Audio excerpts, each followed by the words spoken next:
Ever feel like you're living in a digital fishbowl? I mean, think about it. Every click, every scroll, every online purchase, it's all being tracked. We trade our personal data for convenience, for those personalized recommendations, for that seamless online experience. But what are we really giving up? And who actually owns that information? Is it us or is it someone else? That's what we're diving into today on Tech Sips with Nadina. Well, hello, my sip savants. Welcome back to Tech Sips with Nadina. I'm Nadina, your Chief Strategy Architect. This season, we're deconstructing tech's unseen architectures, shaping our reality. As I guide you through the world of CRM, IT, and yes, digit transformation. That's digital strategy distilled. So grab your favorite blend and let's sip on some knowledge. Now, when I was doing my research for this episode, I wanted to start with one fundamental question. The question: what happens to all our clicks and taps? It's easy to think of the internet of this boundless free resource. And it's true, right? It connects us globally. It offers incredible access to information. But here's a question for you. How do these tech giants, these massive companies, provide us so many services without charging us directly? Take a second to really think about it. The reality is we are paying, often with our data. This raises a fundamental question, and it's a big one. In this digital age, who owns the information we generate every single day? Is it us or is it some company, those companies that collect it, that analyze it, that profit from it? It's a complex question. Definitely no easy answers. And this is exactly what we're going to explore today. The journey unpacking the world of data. So, to really understand data ownership, we need to first understand the types of information being collected. It's way more than just your name and email. Imagine this: you're online, you're browsing, you're interacting. What kind of information are you leaving behind? Hmm. There's your personal data. Things like your last name, your first name, your name in general, your age, and, even your IP address. And personal data breaks it down into two types: PII and non PII. PII is stuff like your social security number, information that directly identifies you. Non PII is a bit trickier. It might be something like your job title or your age range. Now, that might not seem like much, but even that kind of information can be combined with other data so they can figure out who you are. Companies also track engagement data. This is how we interact with their platforms. What we like on social media, what we click, what emails we open, and how long we linger on a product page. Think about your own social media. What do you usually like? What kind of ads catch your eye? That's engagement data. And it tells companies what is it that interests you. Then there's behavioral data. This is our purchase history or search queries, the websites we navigate. It's like a digital trail for our actions and even our opinions. And feelings are tracked as altitudinal data. So this is like customer satisfaction surveys or product reviews. Have you ever left a product review, good or bad? That's altitudinal data. And it's valuable information for companies. No, some data is considered especially sensitive. The European Union's GDPR, for example, has special categories that include racial or ethnic origin, political opinions, religious beliefs, health information, and sexual orientation. This reflects the potential for harm if this data is misused. Imagine if your health information fell into the wrong hands. That's why this kind of data needs extra protection. Hello, everyone. Thank you so much for those who have already subscribed to the podcast, as well as follow me in my newsletter. For some of you, I noticed that you consume the content, but you have not subscribed. Trust that I am working tirelessly to ensure that this podcast, as well as my newsletter, is of the highest quality. But I need a favor from you. If you could subscribe wherever you listen, whether it's YouTube, Spotify, Apple, or wherever you're getting this podcast, it would mean the world to me.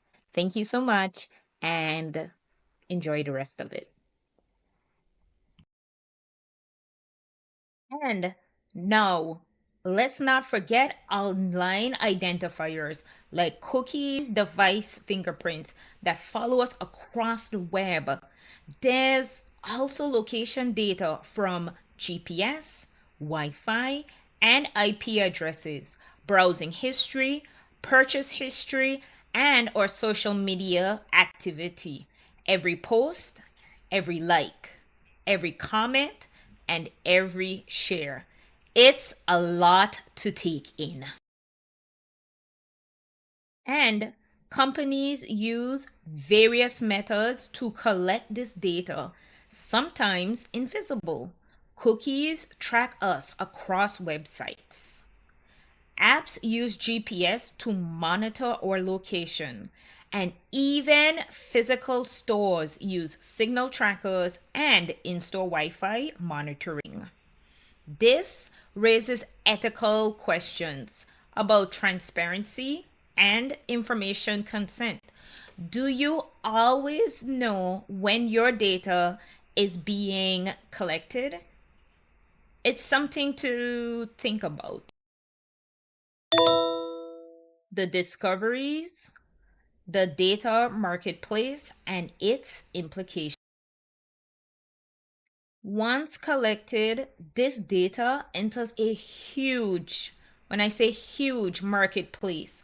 Companies sell data directly, and there are data marketplaces, online hubs for buying and selling data. Many offer data as a service or insights as a service and subscription models for ongoing data access. Targeted advertising is a major way our data is monetized. This is where data brokers operate. Think of data brokers as the middlemen of the data world. These companies specialize in collecting, aggregating, and selling our personal information. They gather data from a various amount of places, browsing history, public records, commercial sources, and even our consent forms. They build detailed profiles categorizing us. Things like people likely to buy cars, people who are gardeners, and they sell this to other companies. It's a massive, often hidden industry. While they can help with fraud prevention, their lack of transparency is a big concern. It's like there's a whole industry operating behind the scenes. And we often have no idea it's happening. Think about seeing ads for a product you just search for online. That's targeted advertising. It's fueled by your browsing history, location, data, purchase history, and social media activity. Retailers like Amazon excel at using purchase history to recommend products. Have you ever been, let's say, surprised by how accurate these recommendations are? That's the power of data. But this has big implications for us. There are privacy concerns, the risk of data breaches and misuse. There's the potential of manipulation. Targeted advertising can influence our behaviors and reinforce biases. There's a lack of transparency about what data is collected and how it's used and who it's shared with. Or personal information can feel like a commodity, eroding our autonomy, and data can be used for discrimination in many industries, in loans, in insurance, and even in getting jobs. This isn't just about ads. Then there's social equity. The digital economy can worsen existing inequalities. The homework gap, where lower income households lack internet for schoolwork, is a real problem. People with disabilities also face disproportionate lack of internet access.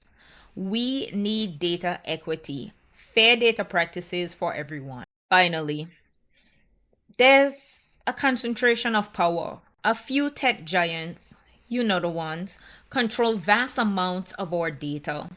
This gives them immense influence and can stifle competition. Some experts call this surveillance capitalism, where data collection aims to predict and modify our behavior. It's a system where our data is constantly being used to try to influence us. The open questions towards a more equitable data economy.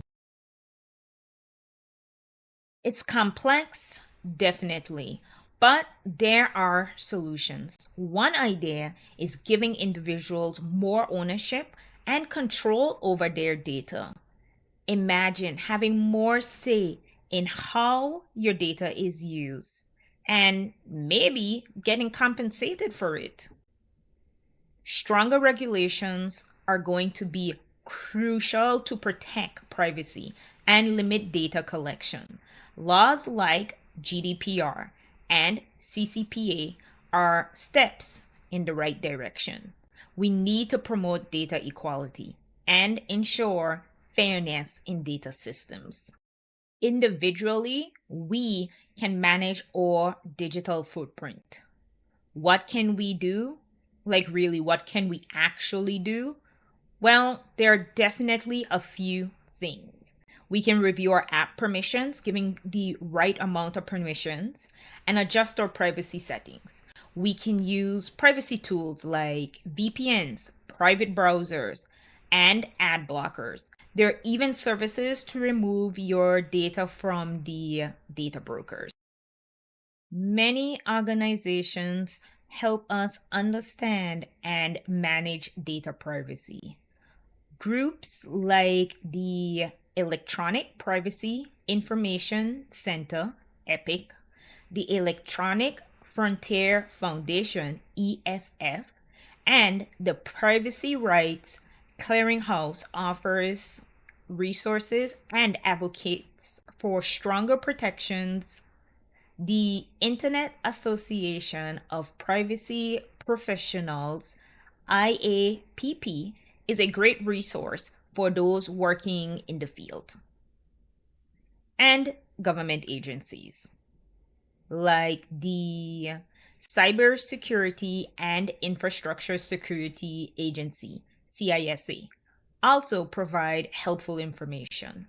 I'll include links to these resources in the show notes.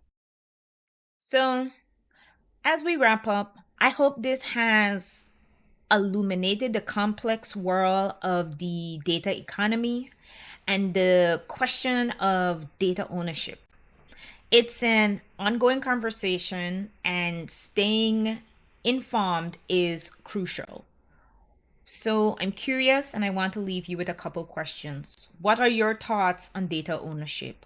What privacy steps are you taking? I'd love to hear from you. So let's keep the conversation going in the comments. And with that, by understanding tech's unseen architectures, we can shape our digital future that aligns with our values. Thank you for joining me on this journey of discovery. Subscribe to Tech Sips with Nadina to keep exploring these hidden layers with me. Until next time, keep questioning, keep exploring, and keep sipping on that tech wisdom.